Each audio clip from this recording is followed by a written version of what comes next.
반갑습니다. 락터 이재준입니다. 우리나라에서도 이제 코로나 접종이 상당 부분 진행이 많이 됐죠. 1차 접종까지 완료하신 분이 30%, 40% 정도 되시고, 그다음 1차 접종 이후에 2차 접종까지 완료하신 분이 벌써 인구 대비 10몇 프로 정도 되시니까, 아직도 뭐 한참 더 남았지만 그래도 꾸준히 백신 접종을 하시면 언젠가는 좋아질 날도 오지 않을까 그런 생각을 해봅니다. 산모분들이 제일 많이 질문을 하시죠. 산모는 코로나 접종을 해도 되는지에 대해서 저한테 이야기를 많이 물어보세요. 그래서 제가 이제 답변을 어떻게 해드리냐 하면, 아직까지 충분한 데이터가 나오지 않았다.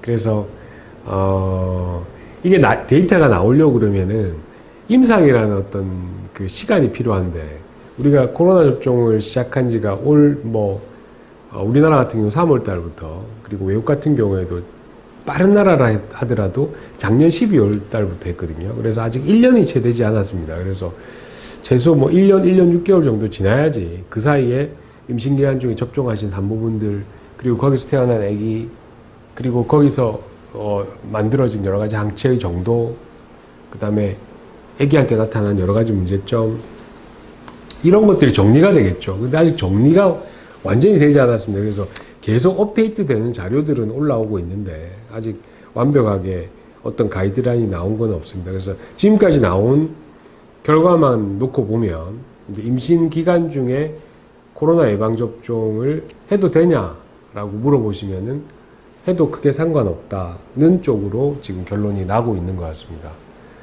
그래서 특히 우리가 독감 예방접종 같은 경우는 산모분들이 우선이죠. 왜냐하면 해마다 독감 예방접종을 우리가 산모분들한테 놓고 있기 때문에, 이제 그런 경우에는 어느 정도 안정성이 많이 확보되어 있고 임상 경험이 축적되어 있는 상황이기 때문에 크게 문제가 되지 않는데, 코로나19도 저는 괜찮다라고 이제 개인적으로 생각을 해봅니다. 특히 이제 미국 같은 데이터를 보면은 메신저 RNA를 기반으로 한 화이자나 모더나 같은 이런 백신들은, 여러분들 잘 모르시는 분도 있고 아시는 분도 있겠지만, 메신저 RNA를 기반으로 하는 백신이라는 것은 우리가 보통 바이러스를 조금 약화시켜서, 또는 바이러스의 파티클들을 주입을 해서 이제 거기에 대한 면역을 만드는 방식도 있고, 메신저 RNA라는 이런 방식도 있는데, 이게 최근에 개발된 방식인데, 이 메신저 RNA를 통해서 만든 백신들은 여러분들의 핵 속에 있는 DNA로 들어갈 수가 없습니다. 왜냐하면 메신저 RNA는 말 그대로 전달하는 어떤 그 단백질이기 때문에, 결국 핵 속에 들어가지 않는다 그러면 여러분들의 핵 속에 들어있는 DNA의 변형이나, 또는 어떤 자극을 줘서 DNA가 자극을 받는다든 DNA가 변형이 온다는 것은 어떤 기형을 만들 수도 있다는 이야기죠. 그래서 그러한 어떤 역할을 하지 않는다고 되어져 있습니다. 그래서 메신저 RNA를 기반으로 한 화이자나 모더나 같은 백신들은 미국에서는 산모를 대상으로 접종을 해도 크게 문제가 되지 않는다라는 의견이 많이 나오고 있습니다. 그러면 그 외에 아스트라제네카나 얀센이나 이런 것들은 맞으면 안 되느냐? 그런 것들도 나름대로 데이터가 나오고 있지만 실질적으로 아기한테나 산모한테 크게 안 좋은 부정적인 어떤 영향은 없는 것으로 그렇게 지금 결론이 나고 있는 걸로 봐서, 조만간 한 5개월에서 6개월 정도 지난다면은 코로나 예방접종에 대한 산모분들이 가이드라인이 정확하게 나오지 않을까라는 생각을 해봅니다.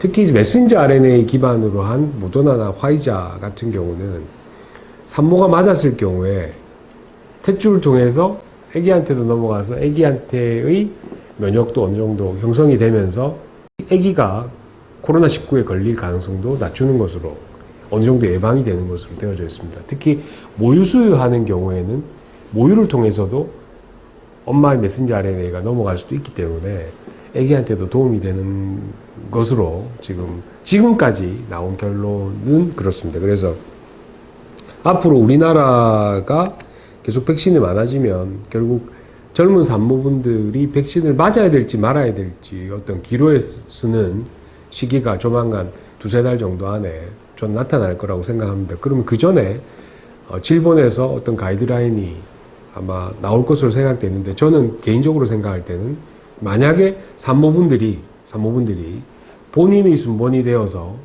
백신을 맞아야 될 상황이 왔다라고 하면은 저는 산모분들에게 그냥 백신을 맞으시라고 권하고 싶습니다.